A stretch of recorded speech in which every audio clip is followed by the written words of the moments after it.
if you place a wooden plank across both banks of a river, you can easily cross to the other side. However, a wooden plank bridge can only span a relatively narrow river.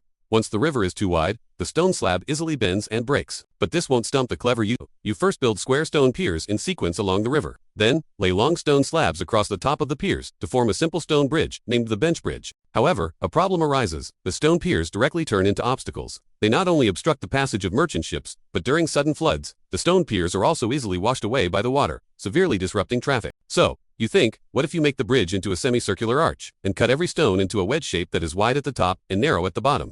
At this point, the stones lock tightly together, greatly enhancing stability. To be completely safe, you build thick bridge abutments on both banks. The weight follows the arch curve and is fully discharged onto the foundations on both sides. At the same time, to prevent the stones from loosening or shifting, you use iron clamps to connect the stones pairwise, forming a solid whole. Finally, by constructing the bridge deck and railings, you completely eliminate the need for bridge piers. Merchant ships and floodwaters can both pass through unobstructed. However, just when you think all problems have been solved, a massive flood gives you a reality check. Although the arch hole lets water pass, if the current is too strong, the bridge body is still at risk of being washed away. So, you make a bold attempt. You dig 2 smaller arch holes on both sides of the main arch. When a flood comes, these 4 small arches help divert the water flow, reducing the pressure on the foundation by half. This is the famous open spandrel arch design, which predates Europe by a full 700 years. Finally, you carved water-suppressing dragon heads on both sides of the arch crest. They are not only visually appealing but also embody the ancient wish to suppress floods and ensure perpetual peace. Congratulations, you have personally built the world's finest bridge, the Jiaozhou Bridge. For over 1,400 years, it has withstood floods, earthquakes, wars, and harsh weather, remaining standing to this day.